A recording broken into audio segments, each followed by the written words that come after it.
In this video, I'm going to be talking about which online platform is the best one for promoting, advertising and showcasing your needle felted sculptures. My name is Charlotte Allen and you've reached my channel, The Felting Alchemist. I wanted to talk about this subject today because I think it can be a bit of a minefield, and also one size doesn't fit all in terms of social media platforms and things like that. So I wanted to discuss today what worked for me and what could work for you, and the things that you need to bear in mind when you're deciding which social media platform to promote your work on. When I started my needle felting business in 2017, and I started on Etsy initially, I had no idea where I was going to promote my work. I looked at Etsy ads, I looked at Facebook, I looked at Instagram ads. I spent quite a significant amount of money on all these different platforms, sort of doing their promoted ads, and it was a bit of a finger in the wind really. I had no idea what would work, and I looked online and I looked at blogs and I looked at YouTube, and I never really knew what would work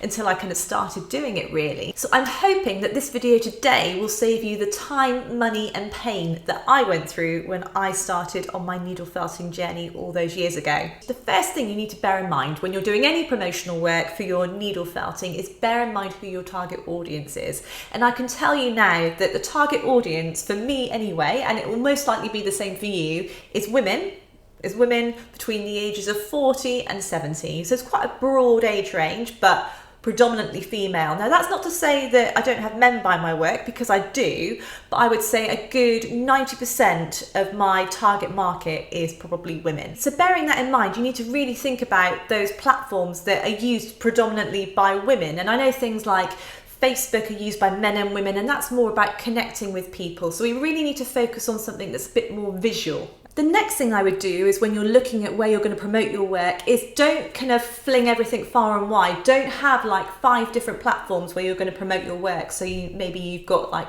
Facebook, Instagram, Pinterest, Snapchat, TikTok.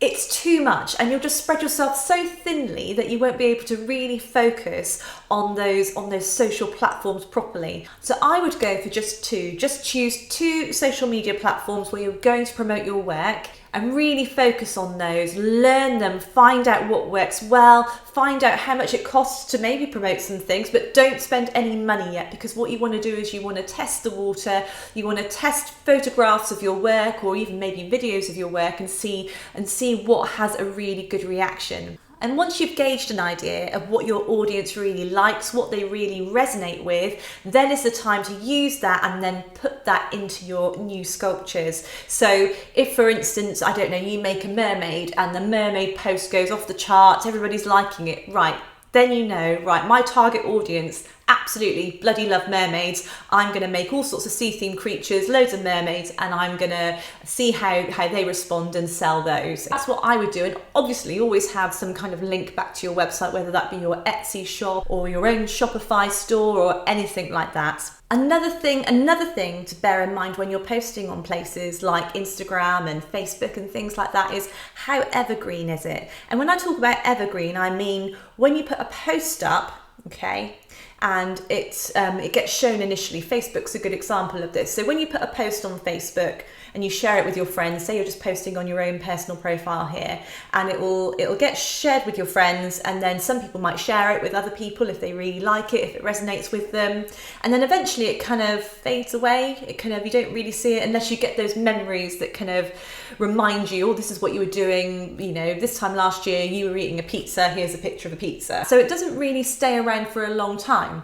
Whereas if you post an image on somewhere like Pinterest and then it stays on a board, people can then repin that and they can search specifically. So if you call something, I don't know, needle felted mermaid, for instance, on your Pinterest board, and you put the post up and then you put a link to your website in there, if people are searching for mermaids, because you've got that mermaid keyword in there, and this is a very basic explanation of the Pinterest algorithm here, and it's obviously a lot more complex than this, but say for instance someone put mermaid in, then potentially your image may come up, and if they're looking for something like, I don't know, a baby's room or a child's room or a gift for someone that really likes mermaids, they might look at your image that you've put up of your product and think, oh yeah, that's nice, let's go and have a look at their shop and see how much that is. And that is how you can funnel more customers to your website. So Pinterest for me is a really great platform to post on. It's evergreen, It's predominantly used by women. I'm not saying that men don't use it, but it is predominantly used by women, and it's a very visual platform.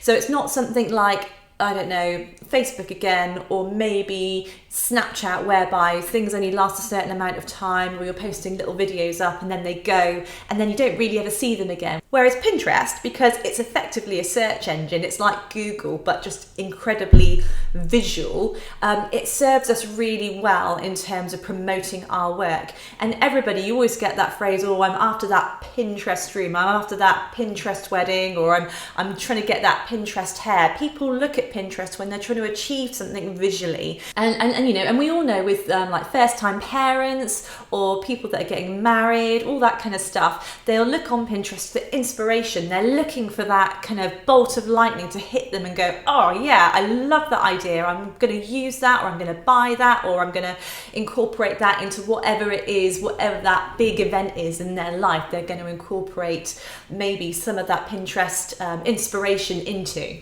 So Pinterest, personally for me, is where I probably direct you to go to for your kind of your online presence in terms of promoting your work. So you'll have your shop, your online shop, and then you can have your Pinterest page, and they can do like a business page as well. So it's not like a personal profile. And that's where you can post all of your images and hopefully promote them to a much wider audience. And I'm not sponsored by Pinterest at all. I just really want to help you cut through all the rubbish, save you all the time of going through all that pain of looking at all the different social media platforms and online platforms for promoting your work, spending a fortune on ads, especially Facebook ads, because they're a proper dark art. They're darker than a Harry Potter film in terms of dark art. I wouldn't know where to start. So if anyone's mastered Facebook ads, please let me know, because I'd be intrigued to know what you do to actually get your ads seen by the people you want them to be seen by. And even Etsy ads, again, I've spent a fortune on Etsy ads, and I'll put things up on Etsy, like say for instance, I don't know, because I do predominantly mice, a needle felted ballerina mouse, and I'll put that as an ad on Etsy, and then all of a sudden it's getting shown to people that are looking at, for instance, I don't know, wooden tables. It's like, well, they're not going to want to look at